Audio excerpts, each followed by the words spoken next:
हाँ भाई, कल जियोग्राफी की इस क्लास में हम बात कर रहे थे भारत के तटवर्ती राज्य। तटवर्ती राज्य भारत के कुल कितने हैं?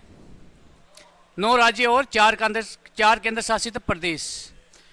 ध्यान रखना, भारत के दक्षिण में एक महासागर है, उस महासागर का नाम है हिंद महासागर। हिंद महासागर।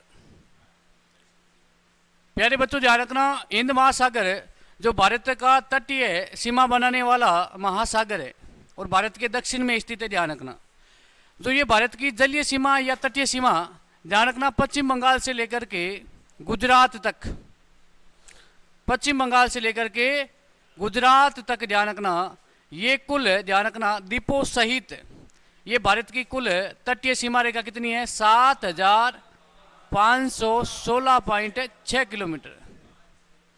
इसमें ध्यान रखना, इस तटवर्ती सीमा में 9 राज्य प्लस 4 केंद्र शासित प्रदेश है।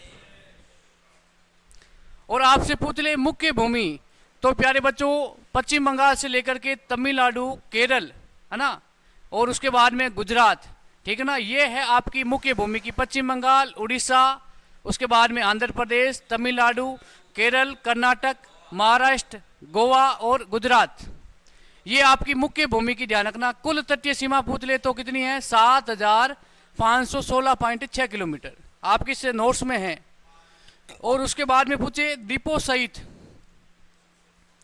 द्वीपों सहित है,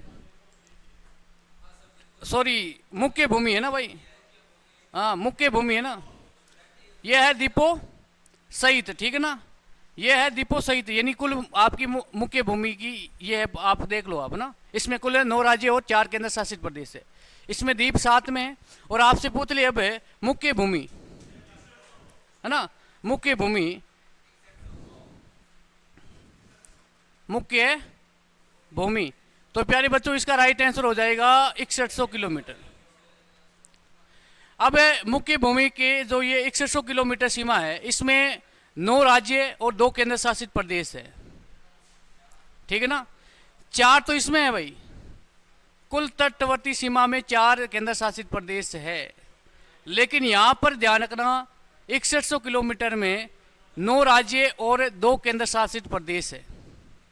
ये बात भी पूछी जा सकती है, आपसे पूछ ले कि भारत की तटवर्ती सीमा मुख्य भूमि की कुल कितनी सीमा है, तो 6100 किलोमीटर। और इस तटवर्ती 6100 किलोमीटर की मुख्य भूमि की तटवर्ती सीमा पे कुल कितने राज्य और कितने केंद्र शासित प्रदेश है? 9 राज्य और 2 केंद्र शासित प्रदेश। यहाँ पर अलग कौन हो जाएगा? लक्षद्वीप और अंडमान निकोबार द्वीप समूह। अब आपसे पूछ ले सर्वाधिक तटीय सीमा बनाने वाला राज्य, देखो ये आपके ध्यान रखना, ये है 9 राज्य, गुजरात है, महाराष्ट्र है, गोवा है, कर्नाटक, केरल, तमिलनाडु, पश्चिम बंगाल, आंध्र प्रदेश और उड़ीसा, ठीक है ना। इस तटवर्ती सीमा को हम 2 भागों में बांटते हैं, एक तो है भारत की पश्चिमी तटवर्ती सीमा और एक हो गई आपकी पूर्वी, ठीक है ना। 2 भागों में इसको बांटा जाता है। आपसे ये प्रश्न भी पूछा जा सकता है कि निम्नलिखित में से कौन सा राज्य पश्चिमी तटवर्ती सीमा पर स्थित है, तो ध्यान रखना महाराष्ट्र है, गुजरात है, कर्नाटक, गोवा है और तमिलनाडु, सॉरी केरल है, ठीक है ना, केरल है। यहां से लेकर के ध्यान रखना केरल, कर्नाटक, महाराष्ट्र, गोवा और गुजरात। पूर्वी तट में पश्चिम बंगाल, उड़ीसा, आंध्र प्रदेश, तमिलनाडु, ठीक है ना, ये तो है राज्य। अब केंद्र शासित प्रदेश ध्यान रखना, केंद्र शासित प्रदेश, आपसे 2 केंद्र शासित प्रदेश आप बस याद कर लो, एक तो लक्षद्वीप और एक पुडुचेरी। पुडुचेरी तो है पूर्वी तटवर्ती सीमा में और लक्षद्वीप किस में है? पश्चिमी तटवर्ती सीमा में, ठीक है ना। और ये क्रम से आपको याद रखना है, क्रम से याद आप रखोगे। और ध्यान रखना भारत के ऐसे 2 राज्य है, एक तो गुजरात, गुजरात और एक है आपके पश्चिम बंगाल, बंगाल।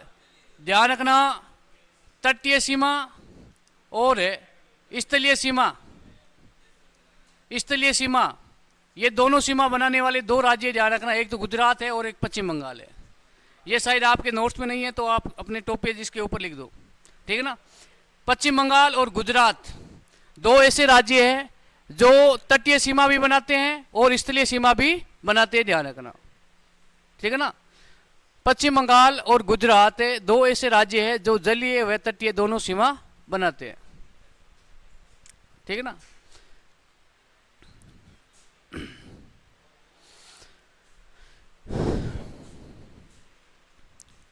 भारत में कुल केंद्र शासित प्रदेश कितने हैं? 8। 2 केंद्र शासित प्रदेश हम पहले पढ़ चुके हैं। कौन से? हमने कौन सा पढ़ा है? लद्दाख और जम्मू कश्मीर। लद्दाख और जम्मू कश्मीर जो ध्यान रखना भारत की अंतर्राष्ट्रीय सीमा पर स्थित है, ठीक है ना, भारत की स्थलीय सीमा पर स्थित है। ध्यान रखना दिल्ली और पुडुचेरी, इसको भी लिख देना, दिल्ली व पुडुचेरी, इसको भी साइड में लिख देना। दिल्ली व पुडुचेरी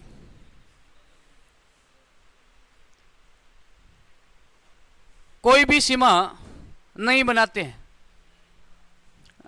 दिल्ली और पुडुचेरी कोई भी सीमा नहीं बनाते, ठीक है ना भाई। ध्यान रखना न तो तटीय सीमा बनाते हैं और न ही जलीय। अरे पुडुचेरी बोल दिया गया। चंडीगढ़ व दिल्ली, ठीक है ना, दिल्ली व चंडीगढ़ है, मैंने पुडुचेरी बोला है क्या? हाँ। हो सकता है भाई, गलती हो गई है। दिल्ली व पुडुचेरी, सॉरी, दिल्ली व चंडीगढ़ है ना, वापिस पुडुचेरी आ गया। दिल्ली व चंडीगढ़ है कोई भी सीमा नहीं निर्धारित करते हैं, न तो जलीय सीमा और न ही तटीय सीमा। ध्यान रखना हम किसकी बात कर रहे हैं? अंतर्राष्ट्रीय सीमा और जलीय सीमा की बात करें। अंतर्राष्ट्रीय सीमा 7 देशों के साथ में लगती है, जिससे कहते हैं स्थलीय सीमा, और जलीय सीमा जो हिंद महासागर के साथ में लगती है, ध्यान रखना, ठीक है ना। तो 2 केंद्र शासित प्रदेश ये हो गए। 2 केंद्र शासित प्रदेश लद्दाख और जम्मू कश्मीर हम स्थलीय और अंतर्राष्ट्रीय सीमा में पढ़ चुके हैं।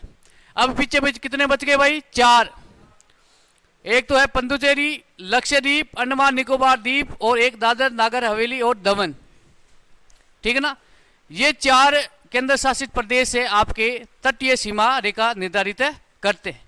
अब ध्यान रखना बात करें तो ये क्रम से आप याद कर लो कि भाई सर्वाधिक तटीय सीमा बनाने वाले राज्य कौन से राज्य के बारे में बात करें। गुजरात सर्वाधिक तटीय सीमा बनाने वाला राज्य कौन सा है? गुजरात, ठीक है ना। उसके बाद में आंध्र प्रदेश, तमिलनाडु, महाराष्ट्र, केरल, उड़ीसा, कर्नाटक, पश्चिम बंगाल और गोवा। बस इतनी याद कर लो। सर्वाधिक सीमा बनाने, तटीय सीमा बनाने वाला राज्य कौन सा है? गुजरात। और सबसे कम तटीय सीमा बनाने वाला गोवा है। अब आपसे पूछ ले कि भाई केंद्र शासित प्रदेश, केंद्र शासित प्रदेश व राज्य में सर्वाधिक तटीय सीमा बनाने वाला, ध्यान रखना, ओवरऑल पूछ ले तो ध्यान रखना राइट आंसर हो जाएगा अंडमान निकोबार द्वीप समूह, ठीक है ना। ये बात आपको याद रखना है, ठीक है ना। और आपसे पूछ ले केंद्र शासित प्रदेशों में सर्वाधिक तटीय सीमा बनाने वाला केंद्र शासित प्रदेश अंडमान निकोबार द्वीप समूह। बाद में कंफ्यूज मत होना। राज्यों में पूछे तो गुजरात, और ओवरऑल पूछ ले दोनों में से तो क्या करोगे? अंडमान निकोबार द्वीप समूह। सबसे कम कौन सा? गोवा, ध्यान रखना।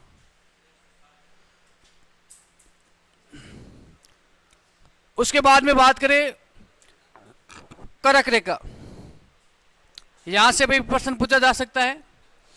प्यारे बच्चों, कर्क रेखा भारत को 2 भागों में बांटती है। कर्क रेखा से पहले मैं बता देता हूं आपको, हमने अक्षांश और देशांतर रेखा के बारे में बात की थी।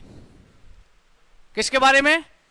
अक्षांश और देशांतर रेखा के बारे में हमने बात की थी। तो अक्षांश देशांतर रेखा में ध्यान रखना। मैं आपसे पूछ लूं कि कर्क रेखा अक्षांश रेखा है या देशांतर रेखा है?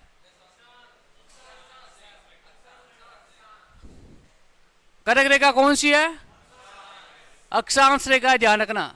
और कर्क रेखा ध्यान रखना भारत को दो भागों में बांटती है।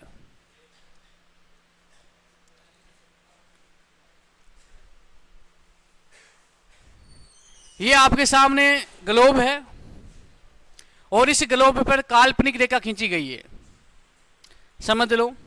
इसमें है ना आपके स्टार्ट में ही अक्षांश और देशांतर रेखा, उसको भी साथ में करेक्शन कर लेना। अब प्यारे बच्चों ध्यान रखना, इसको मैं विस्तार से समझा रहा हूं, समझ लेना। उत्तर से दक्षिण ये रेखा खींची जाती है, इसे कहते हैं देशांतर।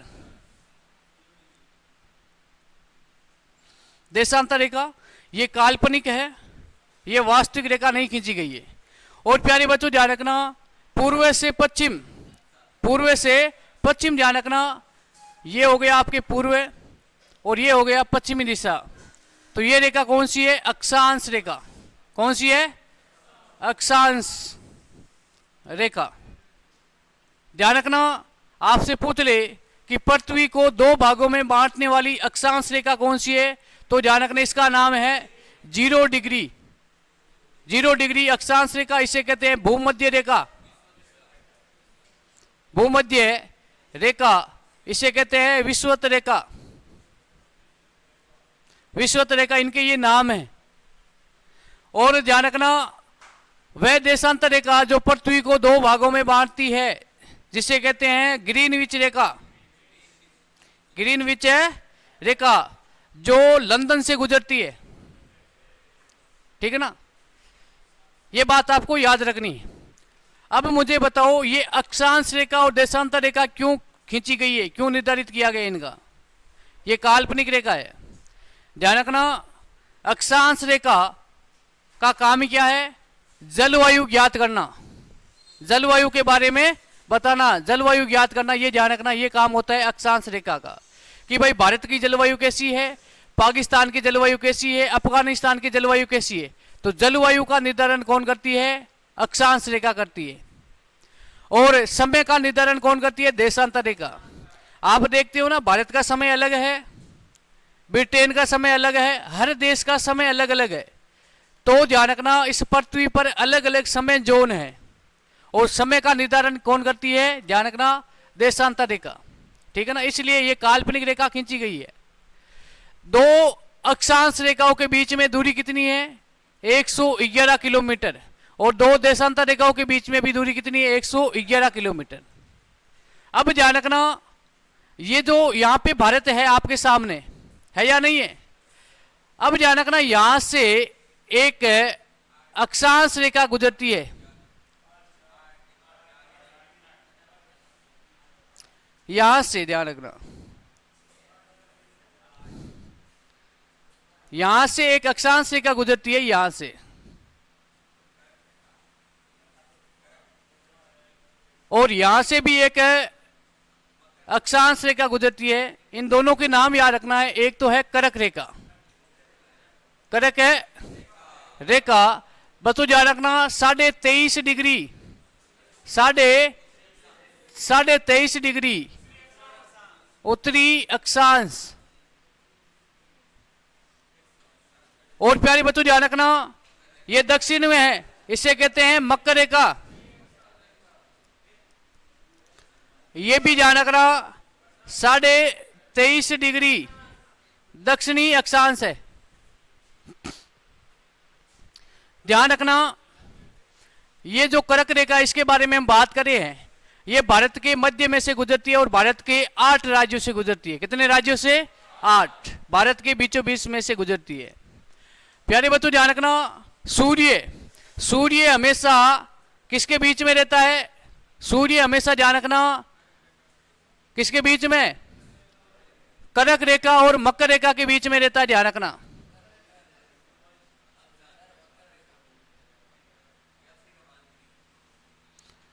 ठीक है ना।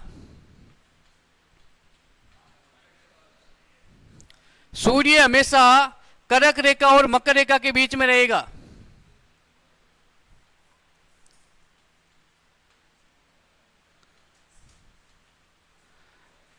प्यारे बच्चों ये सूर्य की स्थिति है। सूर्य हमेशा कर्क रेखा और मकर रेखा के बीच में रहेगा, न तो इससे ऊपर रहेगा जाएगा उत्तर में, और न ही मकर रेखा के नीचे जाएगा, ध्यान रखना।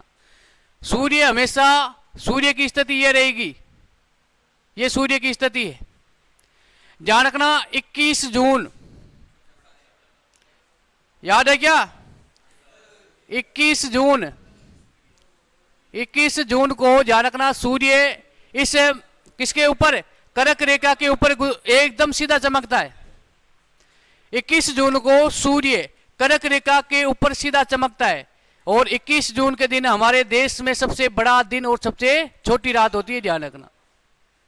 ध्यान रखना, जो ये है ना, ये 0 डिग्री अक्षांश रेखा, इसके उत्तर में ध्यान रखना सबसे छोटा दिन, आपसे पूछ ले सबसे छोटा दिन है, तो छोटा दिन नहीं, छोटी रात, ध्यान रखना। छोटी रात, छोटी रात कब होती है? 21 जून को। और सबसे बड़ा दिन, सबसे बड़ा दिन, ध्यान रखना, सबसे बड़ा दिन कब रहता है? 21 जून को। और हमारे यहाँ पे अभी आप मान लो कि सूर्य धीरे धीरे किस पे आ रहा है? कर्क रेखा पे आ रहा है। अभी हमारे यहाँ पर तापमान बढ़ा या नहीं बढ़ा है? फिर वापिस सूर्य, ध्यान रखना, सूर्य कहाँ पे आ जाएगा? भूमध्य रेखा पे आएगा। कब आएगा? हैं? ध्यान रखना, यहां पे कब आएगा? 23 सितंबर को, और यहां पे आएगा 21 मार्च को, और यहां पर 22 दिसंबर को, ठीक है ना। ये सूर्य की स्थिति है, ध्यान रखना। जब 22 दिसंबर को सूर्य कहां पे होगा? सूर्य होगा किसके ऊपर? मकर रेखा पे। तो ध्यान रखना, यहां पे दिन हो जाएगा बड़ा, दिन बड़ा दिन है ना, दिन क्या हो जाएगा यहां पे? बड़ा, और रात क्या हो जाएगी? छोटी। अब मेरी बात सुनो, हम बात कर रहे हैं मकर रेखा पे, समझ लो भाई ना। मकर रेखा पे दिन होगा बड़ा और रात होगी छोटी। अब इसके उल्टा हो जाएगा हमारे भारत में। भारत में दिन हो जाएगा छोटा, रातें क्या हो जाएगी? बड़ी। समझो भैया ना। जब सूर्य दक्षिण में आ जाएगा तो हमारे ध्यान रखना सर्दी शुरू हो जाएगी, दिन क्या हो जाएगा? छोटा। भारत में सबसे छोटा दिन कब होगा? 22 दिसंबर को। सबसे बड़ी रात कब होगी? 22 दिसंबर को, ध्यान रखना। अब भारत में दिन और रात की अवधि बराबर होती है, एक तो 21 मार्च को और एक होती है 23 सितंबर को। कुछ पल्ले पड़ा क्या? है? अब ध्यान रखना, कल क्या थी?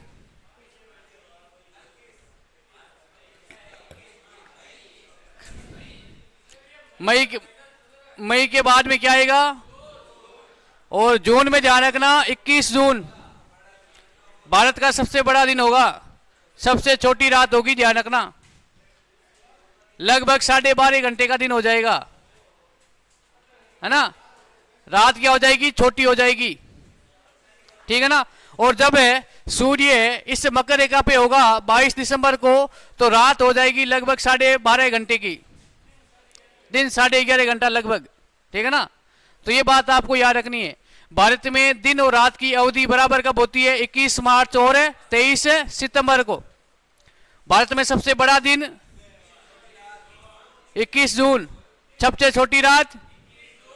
भारत में सबसे बड़ा दिन और सबसे, अरे भाई सबसे छोटा दिन, सबसे छोटा दिन ध्यान रखना कब होता है, और सबसे बड़ी रात। ये बात आपको याद रखनी है। दिन रात की अवधि बराबर 21 और 23, ठीक है ना। और ये कर्क रेखा भारत के बीचों बीच में से गुजरती है और भारत के 8 राज्यों में से गुजरती है। यहां तक प्रॉब्लम नहीं है तो आगे बढ़ते हैं भाई। नहीं है ना? डेट कितनी याद रखोगे? 4 डेट याद रखनी है। मार्च के बाद में क्या आता है? जून। दोनों ही 21-21 है ना। फिर सितंबर फिर दिसंबर। देखो भाई, किसान परिवार से हो, सबको पता है जून जुलाई में गर्मी पड़ती है नहीं पड़ती है ना, तापमान बढ़ता है नहीं बढ़ता है, क्योंकि सूर्य कहाँ पे आ जाता है, कर्क रेखा पे। और नवंबर दिसंबर में सर्दी पड़ती है नहीं पड़ती है, क्योंकि सूर्य कहाँ पे होता है, दक्षिण में, है ना। तो ये बात आपको याद रखनी है भाई। और हम बात करें कर्क रेखा पे, जो भारत के बीचों बीच में से गुजरती है, भारत के 8 राज्यों में से गुजरती है। और राज्य याद करने की ट्रिक है, ध्यान रखना, गमछा झाड़ू, मित्र पर झाड़ू, है ना, गमछा मित्र पर झाड़ू, ठीक है ना। ये भारत में कर्क रेखा गुजरती है 8 राज्यों में से, केंद्र शासित प्रदेश एक भी नहीं है। ध्यान रखना, राम जाके से बग्गू मित्र, ऐसे भी याद कर लो। और ये 2 ट्रिक है, एक तो है राम जा के छे बग्गू मित्र, एक लाइन तो ये है, और एक है मित्र पर गमछा झाड़, ठीक है ना, झाड़, मित्र पर गमछा झाड़। मी से मिजोरम, ती से त्रिपुरा, पै से पश्चिम बंगाल, रै से राजस्थान, गै से गुजरात, मै से मध्य प्रदेश, छत्तीसगढ़, झारखंड। ये 8 राज्य हैं। राजस्थान, एमपी, झारखंड, है ना, छत्तीसगढ़,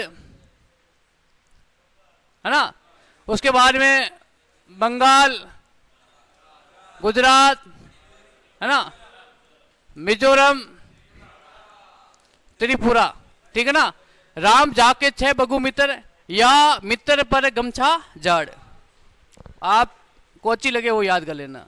और आपके इसमें है, देख लो, है ना, नोट्स में है, कर्क रेखा कितने राज्यों से गुजरती है ना, ये इसमें है, इसमें करेक्शन कर लेना भाई, ठीक है ना। अब ध्यान रखना, कर्क रेखा भारत के मध्य में से गुजरती है। और प्यारे बच्चों ध्यान रखना, राजधानी के बारे में बात करें तो दक्षिण में कर्क रेखा जो ये गुजरती है, ये कर्क रेखा है, ये भारत के बीच में से गुजरती है। अब है कर्क रेखा से उत्तर में राजधानी और दक्षिण में राजधानी, ठीक है ना। जो 8 राज्यों की बात करें तो उत्तर में एक तो हमारी राजस्थान की हो गई जयपुर, ठीक है ना। और एक ध्यान रखना, ये आपके इसके त्रिपुरा, ठीक है ना, और मिजोरम, इनकी राजधानी क्या है, उत्तर में जयपुर है, अगरतला है और आइजोल, ठीक है ना। ये 3 राज्यों की राजधानी है जो कर्क रेखा से किसमें है, उत्तर में, ठीक है ना, राजस्थान की है।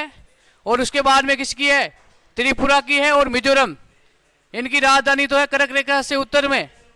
और दक्षिण में ध्यान रखना, गांधीनगर किसकी है, राजधानी गुजरात, भोपालगढ़ किसकी है, एमपी, रायपुर, रांची, कोलकाता, पश्चिम बंगाल, इनकी राजधानी है दक्षिण में। भाई इतना ज्यादा विस्तार से बस राज्य के नाम याद कर लो, कितने हैं, 8 है।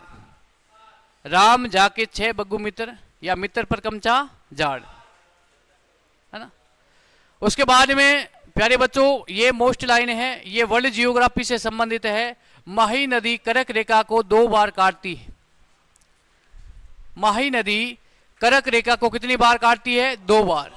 माही नदी के बारे में बात करें तो माही नदी का उद्गम होता है एमपी से, मध्य प्रदेश से इसका उद्गम होता है, फिर ये राजस्थान, डूंगरपुर, बांसवाड़ा से ये वापिस ऐसे आकर के ध्यान रखना गुजरात में ये जाती है आपके इसमें अरब सागर में। तो इसकी आकृति बन जाती है उल्टे यू। और ये कर्क रेखा को 2 बार काटने वाली विश्व की एकमात्र नदी है, कौन सी, माही नदी, ठीक है ना। उसके बाद में कर्क रेखा के उत्तर में नर्मदा नदी है, सोन, है ना, रिहंद और बेतवा, ये ध्यान रखना एक बार इस नदी को, इस कर्क रेखा को काटती। कर्क रेखा के निकटतम शहर कौन सा है, ध्यान रखना, आपसे पूछ ले, है ना। सबसे निकटतम है भोपाल, उसके बाद में जबलपुर, उज्जैन, गांधीनगर, जोधपुर, रायपुर, रांची, कोलकाता, अगरतला, आइजोल, ठीक है ना। जोधपुर शहर नहीं है क्या, है ना? नहीं, जोधपुर शहर नहीं है क्या, है ना? अरे शहर ही है भाई, जोधपुर है। राजस्थान में 3 4 5 ही शहर है, ध्यान रखना, है ना। कोटा है, उदयपुर है, जोधपुर है ना, जयपुर है। ये जो ये 5 सिटी है ना, जिसकी जनसंख्या 5 लाख से प्लस है, ठीक है ना। अब ऐसे तो डूंगरपुर और बांसवाड़ा के मध्य में से ये गुजरती है, लेकिन वो शहर में शामिल नहीं है, ठीक है ना, ये ध्यान रखना, ठीक है ना। उसके बाद में बात करें तो कौन सा महत्वपूर्ण अक्षांश का भारत को लगभग 2 भागों में बांटा जाता है, ये पर्सन है भाई, ध्यान रखना, ठीक है ना। ये दोनों ही पर्सन है, बस इतनी बात याद कर लेना। कर्क रेखा भारत के कितने राज्यों में से गुजरती है? भारत को 2 भागों में बांटने वाली अक्षांश रेखा कौन सी है? कर्क रेखा, ध्यान रखना, ठीक है ना, कर्क रेखा है। उसके बाद में बात करें भारतीय मानक समय रेखा, ठीक है ना। भारत की मानक समय रेखा, प्यारे बच्चों, भारत की मानक समय रेखा है 82.5 डिग्री पूर्वी देशांतर, ठीक है ना। 82.5 डिग्री पूर्वी देशांतर भारत की मानक समय रेखा है। भारत का समय 82.5 डिग्री पूर्वी देशांतर रेखा से निर्धारित किया जाता है, ध्यान रखना। भारत का जो वर्तमान में समय है ना, अभी वर्तमान में टाइम क्या है, लगभग आपके 9:30 बजे, 9:27, है ना। ये समय है ना भारत का मानक समय, ये 82.5 डिग्री पूर्वी देशांतर रेखा से निर्धारित है, किया गया है। बस याद कर लेना, भारतीय मानक समय रेखा, ध्यान रखना, 82.5 डिग्री पूर्वी देशांतर है। और ध्यान रखना ये कहां से गुजरती है, ये भी याद कर लेना, ठीक है ना। प्रयागराज, मिर्जापुर, नैनीताल, ठीक है ना। उसके बाद में बात करें ये ग्रीनविच रेखा जो अंतर्राष्ट्रीय सीमा रेखा है, ध्यान रखना, मैं आपको समझा देता हूं। यहां पे ये है आपके 0 डिग्री देशांतर रेखा, जिसे कहते हैं ग्रीनविच रेखा।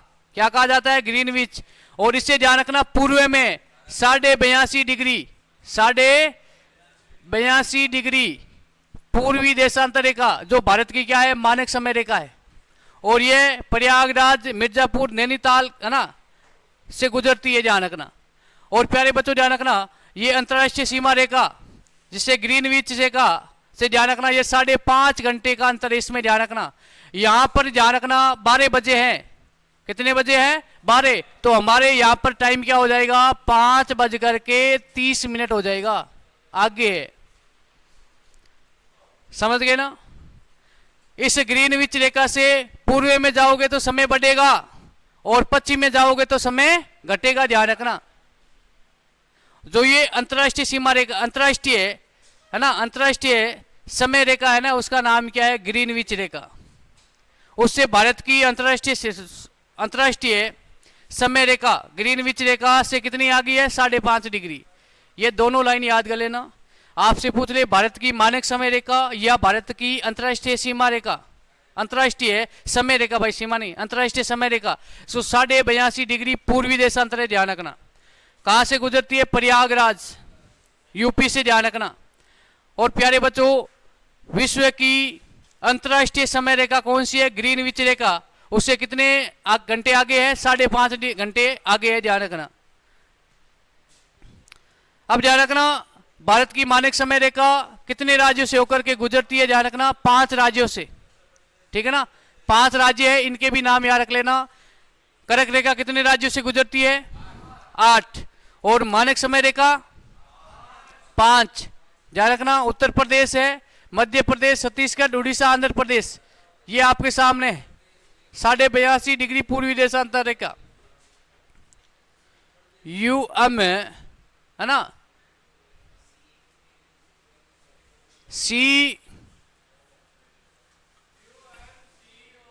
है ना, UP, MP है ना, छत्तीसगढ़, आंध्र प्रदेश, उड़ीसा, ठीक है ना।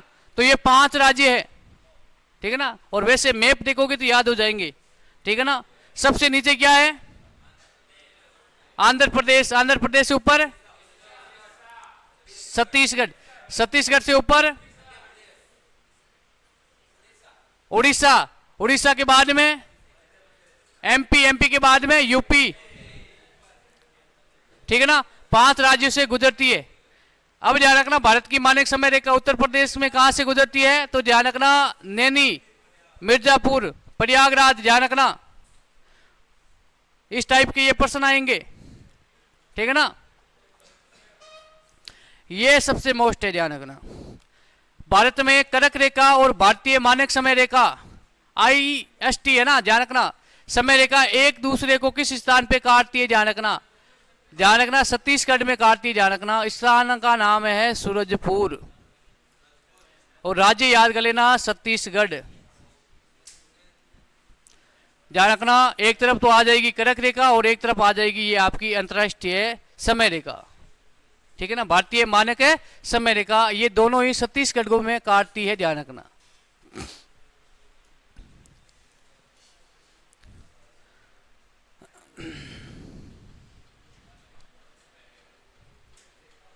ठीक है ना। अब प्यारे बच्चों जो भारत के प्रमुख द्वीप हैं उनके बारे में बात करेंगे। प्रश्न आपसे पूछा जा सकता है कि भारत में कुल द्वीपों की संख्या कितनी है ना। भारत में कुल द्वीपों की संख्या कितनी है, 247। सर्वाधिक द्वीप किस खाड़ी में है, बंगाल की खाड़ी में, ठीक है ना। तो ध्यान रखना पहले बात कर लेते हैं लक्षद्वीप। प्यारे बच्चों लक्षद्वीप में ध्यान रखना, लक्षद्वीप, ये लक्षद्वीप है भारत के किस दिशा में स्थित है, ध्यान रखना, ये भारत के पश्चिमी तटवर्ती सीमा में, ध्यान रखना, यहां पे लक्षद्वीप है और यहां पर ध्यान रखना लक्षद्वीप है 37 द्वीपों के समूह से बना हुआ है, द्वीपों के समूह से, ठीक है ना। ये इसमें है आपके, ध्यान रखना, इसमें करेक्शन करते रहना। 37 द्वीपों का एक समूह है। द्वीप का मतलब क्या है, कौन बताएगा मुझे, द्वीप, हाँ पीछे बेटा, हाँ पीछे, द्वीप क्या होता है, द्वीप, द्वीप किसे कहते हैं,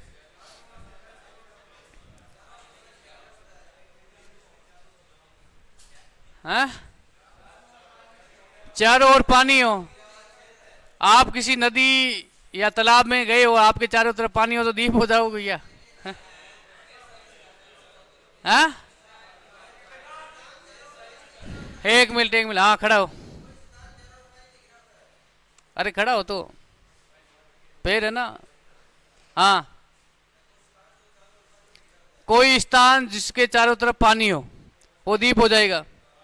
स्थान का मतलब है जैसे कोई लाडनू बस स्टैंड पे आप जाओगे हैं, उसके चारों तरफ पानी हो जाएगा तो वो द्वीप हो जाएगा क्या मेरी बात सुनो, अरे लगभग सही है ना। वह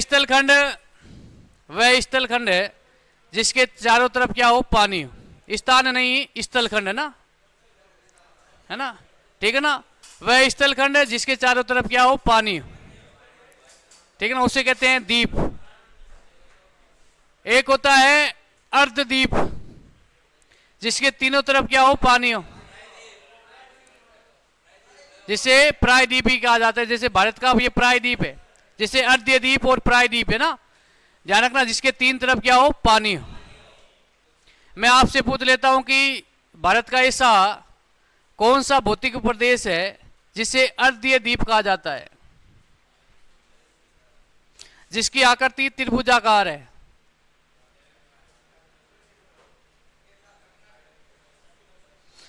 पहले तो यह पता होना चाहिए भारत में भौतिक प्रदेश कितने हैं, है ना। अच्छा त्रिपुरा भौतिक प्रदेश पूछा है भाई, भारत का सबसे प्राचीनतम भौतिक प्रदेश, भारत का सबसे बड़ा भौतिक प्रदेश, है ना, भारत का वह भौतिक प्रदेश जिसे खनिजों का अजायब घर कहा जाता है। अरे कैसे नहीं पढ़ाया यार, क्यों झूठ बोल रहे हो, है ना, नहीं पढ़ाया है, जियोग्राफी 3-4 बार तो करा दिए, अब क्लास में नहीं आए हो तो ये गलती तो टीचर की थोड़ी होती है ना। अब कहते हो कि पढ़ाया ही नहीं है ना, अब यार तो आप तो पुराने स्टूडेंट हो, नए स्टूडेंट कह सकते हैं कि भाई नहीं पढ़ाया, भारत के भौतिक प्रदेश में बता रहा हूं, आगे टॉपिक है आपके, समझो ना। भारत के सबसे उत्तर में क्या है? हिमालय। हिमालय के दक्षिण में क्या है? अरे अरावली नहीं, हिमालय के दक्षिण में है आपके ये आपके मध्यवर्ती मैदानी प्रदेश है ना, जिसमें गंगा यमुना ये दोआब क्षेत्र, ब्रह्मपुत्र दोआब क्षेत्र, ठीक है ना। उसके दक्षिण में ध्यान रखना प्रायद्वीपीय पठारी भाग, प्रायद्वीपीय पठारी भाग सबसे बड़ा भौतिक प्रदेश है। और उसके बाद में तटवर्ती मैदानी प्रदेश दो यहाँ पे है, ये भौतिक प्रदेश है ना, ये इससे कहते हैं तटवर्ती मैदानी प्रदेश। और ध्यान रखना यहाँ पे है आपके हिमालय, ठीक है ना। हिमालय के दक्षिण में यहाँ पर ध्यान रखना ये मरुस्थल भी किसका भाग आ जाएगा? मैदानी प्रदेश का आ जाएगा, ठीक है ना। अब यहाँ पर एक त्रिभुजा आकृति का एक भौतिक प्रदेश है, ये इससे कहते हैं प्रायद्वीपीय या अर्ध द्वीपीय भौतिक प्रदेश, है ना। ध्यान रखना ये भारत का सबसे बड़ा भौतिक प्रदेश है। और ये है ध्यान रखना यहाँ पे जो समुद्र के पास में, तट के पास में जो मैदान है उससे कहते हैं तटवर्ती मैदानी प्रदेश, है ना। 4 भौतिक प्रदेश है, ठीक है ना। और ऐसा देखा जाए तो आप भाई कई गाइडों में मरुस्थल को अलग से भौतिक प्रदेश में शामिल किया गया है, लेकिन मरुस्थल है किसका भाग है? मध्यवर्ती मैदानी प्रदेश का ही भाग है, ठीक है ना। तो ये द्वीप है ना, 3 ही हुए।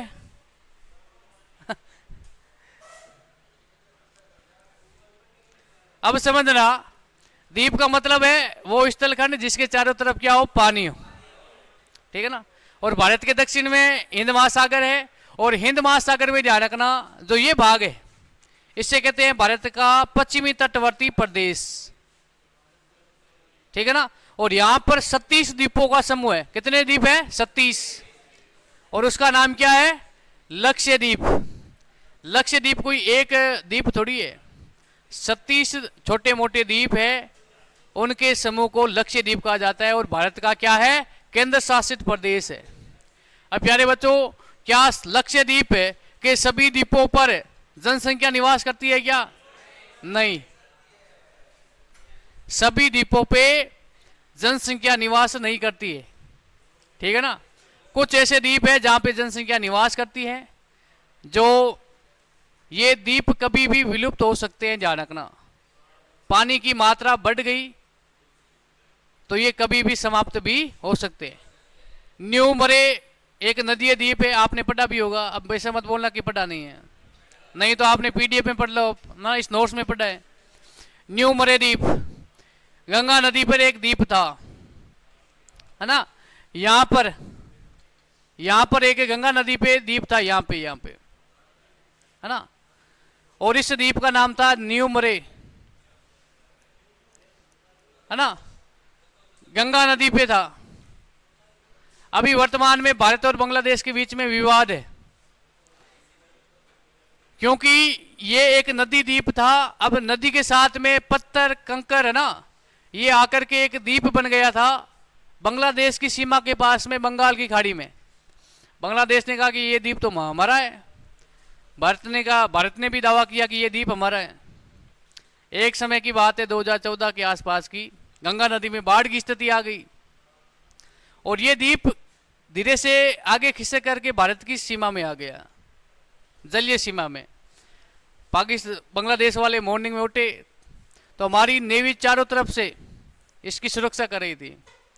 फिर बांग्लादेश कहाँ भाग गया था? संयुक्त राष्ट्र संघ में।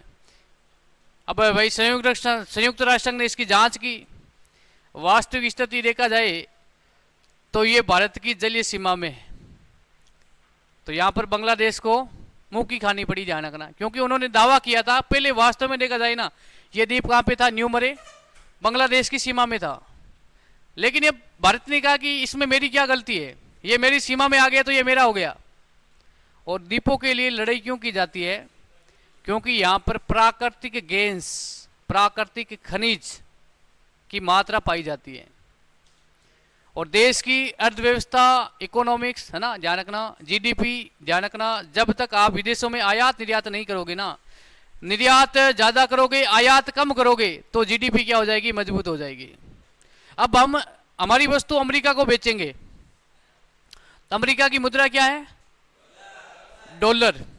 तो हमारे पास में क्या आएंगे? डॉलर आएंगे। तो हमारा रुपया क्या हो जाएगा? मजबूत हो जाएगा। ठीक है ना। तो ये 37 द्वीपों का समूह है, ध्यान रखना। सीधी बात याद कर लेना, इसमें दो बात ही है, ज्यादा कुछ नहीं है।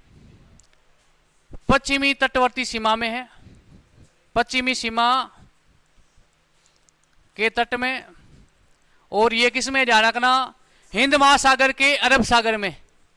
हिंद महासागर के अरब सागर में। हिंद महासागर की दो भाग है, दो शाखा है, एक है अरब शाखा और एक है बंगाल की खाड़ी। ठीक है ना। ये हिंद महासागर है, इसमें ध्यान रखना, ये तो है बाप के बंगाल की खाड़ी और यहां पर है अरब सागर। तो ये अंडमान, ये लक्षद्वीप आपके किस में है? अरब सागर में, ध्यान रखना। और द्वीपों की संख्या कितनी है भाई? 37 है, ध्यान रखना। कितनी है? 37। उसके बाद में बात करें अंडमान निकोबार द्वीप समूह। ठीक है ना, अंडमान निकोबार द्वीप समूह। तो ये अंडमान निकोबार द्वीप समूह किसमें? बंगाल की खाड़ी में, ध्यान रखना, बंगाल की खाड़ी में भाई ये। और यहां पर ही ध्यान रखना, भारत का सबसे दक्षिणी बिंदु है। भारत का दक्षिणी बिंदु क्या है? क्या है? इंदिरा पॉइंट। और यहां पर है, ध्यान रखना, यहां पर इंदिरा पॉइंट है। और यहां पर इंदिरा पॉइंट है। और यहां से कौन सी अक्षांश रेखा गुजरती है? 6 डिग्री 4 मिनट उत्तरी अक्षांश। ठीक है ना। और यहां से ध्यान रखना, यहां से भूमध्य रेखा कितनी दूर है? 876 किलोमीटर है। ठीक है ना, ये बात आपको याद रखनी है। और ये अंडमान निकोबार द्वीप समूह, ये ध्यान रखना है प्यारे बच्चों, किसमें स्थित है? बंगाल की खाड़ी में स्थित है और भारत की पूर्वी तटवर्ती सीमा में स्थित है। ठीक है ना। ये अलग अलग ये चैनल दे रखे हैं, डिग्रियां दे रखी है, 10 डिग्री 6 डिग्री है ना। इनको इतना याद करने की आवश्यकता नहीं। अब ध्यान रखना, अब उसके बाद में बात करें तो यहां पर श्रीलंका और भारत के बीच में यहां पर एक चैनल है, ध्यान रखना, एक चैनल का निर्धारण किया गया है। ठीक है ना, जिसे कहते हैं भारत पाक, भारत पाक जल संधि। ध्यान रखना, भारत पाक जल संधि है ना, जल संधि। भारत पाकिस्तान जल संधि किससे जोड़ती है? भारत और श्रीलंका को जोड़ती है, ध्यान रखना, जल संधि। ठीक है ना। ये भारत और श्रीलंका के बीच में है ना। हाँ, मन्नार की खाड़ी है यहाँ पे। और इस मन्नार की खाड़ी में ध्यान रखना, इसका वर्तमान में नाम रख दिया गया भारत पाक जल संधि। और कहाँ पे है? मन्नार की खाड़ी में, मन्नार की खाड़ी में। और ध्यान रखना, यहाँ पर एक सेतु भी है जिसे कहते हैं राम सेतु, राम सेतु। ठीक है ना। ये भी कहाँ पे है? मन्नार की खाड़ी में स्थित है। ये प्रश्न कई बार पूछा गया कि राम सेतु किस खाड़ी में स्थित है? बंगाल की खाड़ी, अरब सागर और मन्नार की खाड़ी। तो मन्नार की खाड़ी में स्थित है, ध्यान रखना। ठीक है ना। भारत और श्रीलंका को जोड़ने वाली जल संधि कौन सी है? भारत पाक जल संधि। ठीक है ना। अब बात करें भारत के भौतिक प्रदेश के बारे में। अब ध्यान रखना, भारत को मुख्य, ध्यान रखना, 4 भौतिक प्रदेशों में बांटा गया है। ठीक है ना, मुख्य है 4 भौतिक प्रदेश है, ध्यान रखना, है ना, 4 भौतिक प्रदेश है। और इनको भाई अलग अलग 2 उपभाग और है, तो ऐसे हो जाएंगे 6। लेकिन आपसे पूछ ले कि भारत कितने भौतिक प्रदेशों में विभाजित है? 4। ठीक है ना। एक तो है हिमालय, हिमालय या उत्तरी पर्वतीय प्रदेश, उत्तरी पर्वतीय प्रदेश। ठीक है ना। उसके बाद में ये उत्तरी पर्वतीय प्रदेश। उसके बाद में ये ध्यान रखना, थार है ना, ये थार का मरुस्थल और उत्तरी मैदान, विशाल मैदान। ठीक है ना। ये ध्यान रखना, ये एक भौतिक प्रदेश ही है, विशाल मैदान, विशाल मैदान। सर्वाधिक जनसंख्या वाला भौतिक प्रदेश कौन सा है? विशाल मैदान है। सर्वाधिक जनसंख्या व जनसंख्या घनत्व वाला। ठीक है ना। उसके बाद में बात करें, ये है आपके दक्षिणी पठारी प्रदेश, इसे कहते हैं प्रायद्वीपीय पठारी भाग, क्या नाम है, प्राय द्वीपीय पठारी भाग, पठारी भाग। और ये है ना, ये है आपके तटवर्ती मैदान, तटवर्ती मैदान, ठीक है ना। मैं विशेषता थोड़ी बता देता हूं सबकी, ठीक है ना। यहां से प्रश्न पूछे जाते हैं तो लगभग आपके उत्तर पर्वतीय प्रदेश के पूछे जाते हैं, क्योंकि यहां पर प्रमुख चोटियां है, चोटियों के नाम याद रखना है किस राज्य में स्थित है, ठीक है ना। ज्यादा इसमें विस्तार से पढ़ने की आवश्यकता नहीं है। अब याद रखना, आपसे पूछ ले भारत का सबसे बड़ा भौतिक प्रदेश दक्षिणी पठारी प्रदेश या प्रायद्वीपीय पठारी भाग, एक ही है। सबसे बड़ा भौतिक प्रदेश है, सबसे प्राचीनतम भौतिक प्रदेश है, ध्यान रखना कौन सा है, दक्षिणी पठारी प्रदेश। या इसकी आकृति कैसी है, त्रिभुजाकार है, कैसी है, त्रिभुजाकार है। और यहां पर सर्वाधिक खनिजों का उत्पादन होता है। तो सर्वाधिक रोजगार देने वाला भौतिक प्रदेश कौन सा है, दक्षिणी पठारी प्रदेश। छोटा नागपुर का पठार पढ़ा है ना आपने, सुना है क्या, झारखंड में, भारत का रूप प्रदेश, ठीक है ना। तो ये छोटे नागपुर के पठार ये सब किसमें आ जाएंगे, आपके दक्षिणी पठार या प्रायद्वीपीय पठार में आ जाएंगे। भारत को कितने भौतिक प्रदेशों में बांटा है, 4, ठीक है ना। हिमालय है भारत के उत्तर में, और बच्चों ध्यान रखना ये थार का मरुस्थल है, किसका भाग है, उत्तरी विशाल मैदान का ही भाग है, ठीक है ना। और इसको हम अलग अलग भागों में बांटे तो भारत के 6 भौतिक प्रदेश हो जाएंगे, ठीक है ना।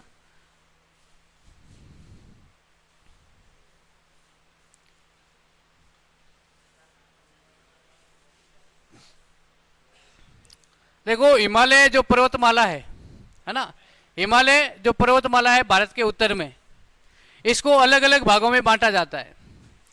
ध्यान रखना, उत्तर से दक्षिण और पश्चिम से पूर्व है ना, इसको 2 भागों में बांटा जाता है। ध्यान रखना, ये ध्यान रखना हिमालय है तो हिमालय के सबसे उत्तरी भाग है उसे क्या कहा जाता है, ट्रांस हिमालय, ठीक है ना। ये हिमालय है, इसे कहते हैं ट्रांस हिमालय, ट्रांस है हिमालय, ठीक है ना। उसके बाद में, इसके बाद में इस यहाँ पे मध्य में इसे कहते हैं वर्ध हिमालय, है ना, वर्ध है हिमालय। और इसके दक्षिण में कौन सा है, लघु हिमालय, लघु हिमालय, ठीक है ना। और इसके नीचे ध्यान रखना यहां आ जाएगा आपके शिवालिक, ठीक है ना। ये 4 भाग है उत्तर से दक्षिण में। अब ज्यादा ही डीप से पूछ ले आपसे कि भाई ट्रांस हिमालय की, निम्नलिखित में से ट्रांस हिमालय की चोटी कौन सी है ना। निम्नलिखित में से ध्यान रखना शिवालिक हिमालय की चोटी कौन सी है ना। अरे मैं बता रहा हूं, प्रश्न इस टाइप से आएंगे, आगे चोटियों के बारे में ही बात करेंगे। ट्रांस हिमालय की चोटियां कौन कौन सी है ना, लघु हिमालय की कौन सी है, वर्ध हिमालय की कौन सी है, शिवालिक हिमालय की कौन सी। अब ध्यान रखना ये तो हो गया उत्तर से दक्षिण। अब ध्यान रखना इसको ऐसे भी बांटा गया है ना, ऐसे भी बांटा गया, पश्चिम से पूर्व की ओर।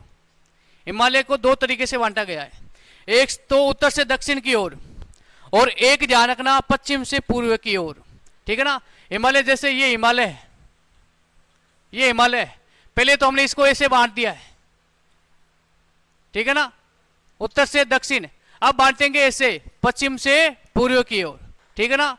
पहले है सिंधु नदी, यहां पर सिंधु नदी प्रवाह क्षेत्र, इसलिए इससे हिमालय का नाम क्या हो गया, सिंधु नदी, ठीक है। उसके बाद में सतलज, ठीक है ना भाई, सिंधु और सतलज नदी के बीच का जो हिमालय उसे कहते हैं सतलज हिमालय, ठीक है। उसके बाद में काली नदी और उसके बाद में तीस्ता और उसे ब्रह्मपुत्र नदी। ध्यान रखना इन 4 नदियों के आधार पे, ठीक है ना, जो ये 5 नदी है ना, 5 नदियों के आधार पे हिमालय को पूर्व से पश्चिम या पश्चिम से पूर्व बांटा गया है, ठीक है ना।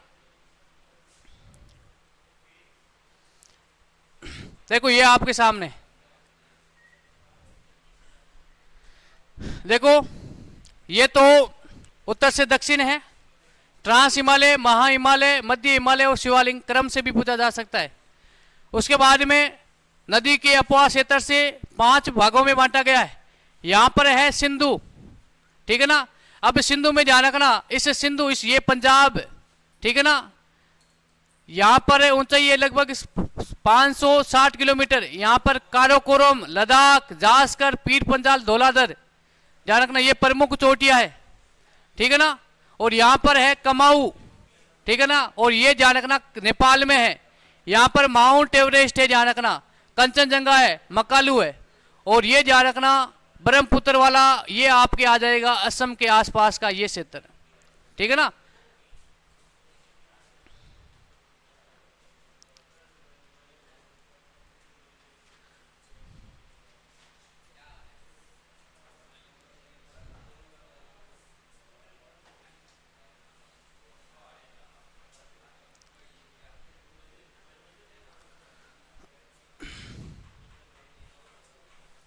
देखो मेरी बात सुनो, भारत का सबसे नवीनतम भौतिक प्रदेश है हिमालय, ठीक है ना।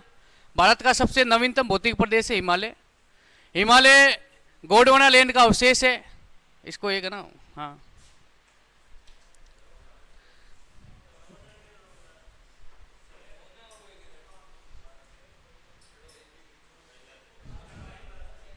तेरे नोट्स कहाँ हैं? नोट्स कहाँ हैं तेरे? घूम गयो तो बच गयो ना, तो ही घूम जाता हूँ हैं।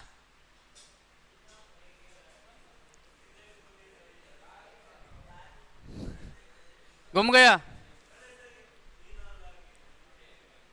अरे तुम पंचायती मत कर यार।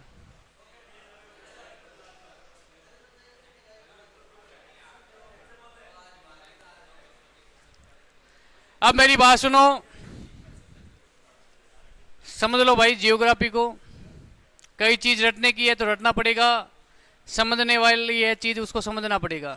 अब जो ये प्रमुख चोटियां है, रटने का कोई ऑप्शन नहीं है, सॉरी समझने का कोई ऑप्शन नहीं, रटना पड़ेगा, सीधी बात है। नाम और किस राज्य में, ठीक है ना।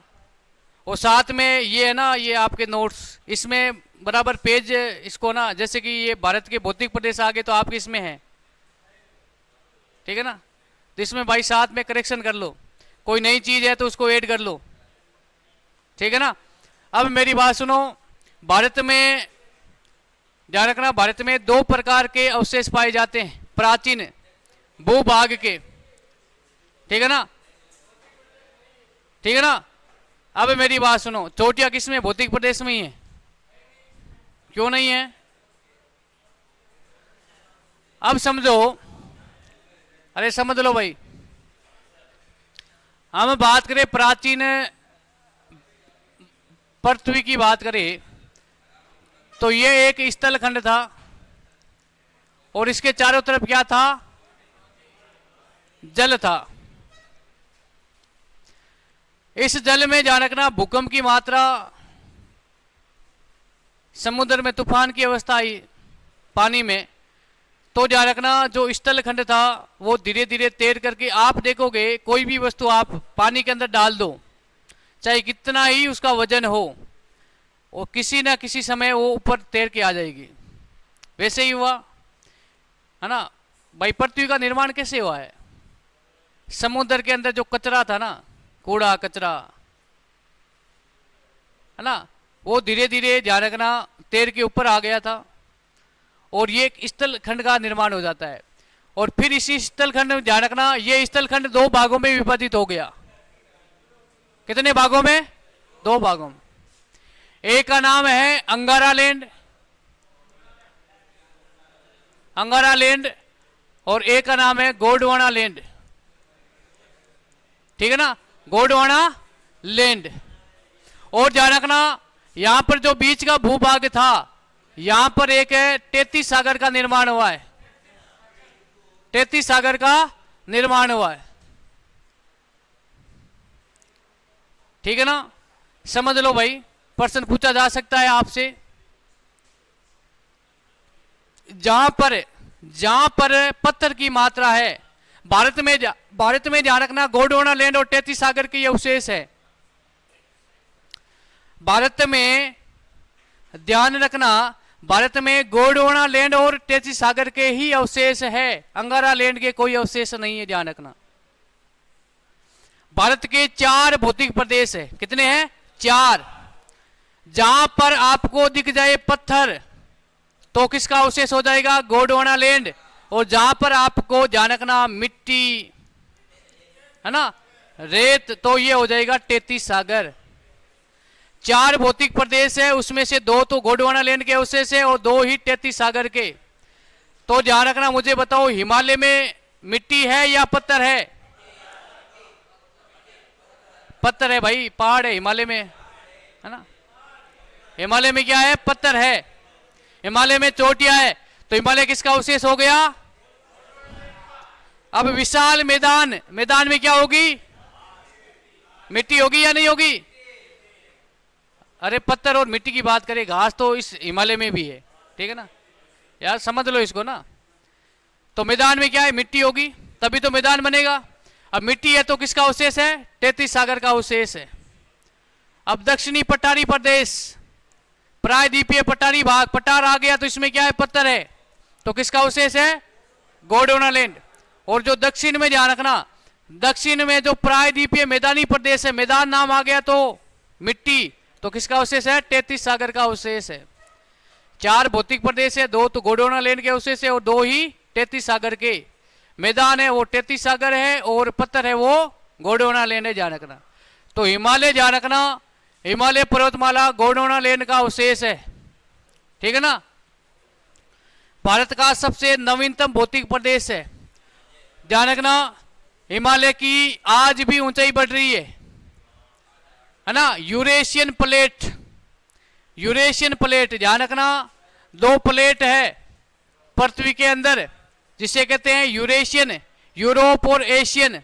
ध्यान रखना, एक तो है यूरोप महाद्वीप की और एक एशिया महाद्वीप की, जिसे कहते हैं यूरेशियन प्लेटें, जो आज भी ध्यान रखना ये 2 प्लेट है और ये आज भी एक दूसरे की तरफ खिसक रही है। और यहां पर ध्यान रखना हिमालय है, तो हिमालय आज भी धीरे धीरे इसकी ऊंचाई बढ़ रही है। माउंट एवरेस्ट विश्व की सबसे ऊंची चोटी है या नहीं है? और माउंट एवरेस्ट की ऊंचाई कितनी है, कौन बताएगा? कितनी है?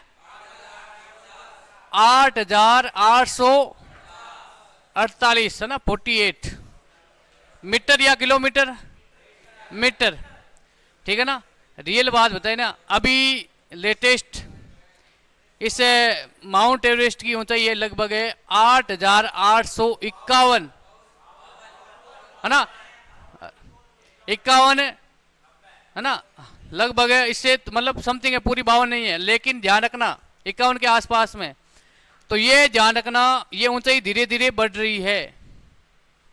क्यों बढ़ रही है?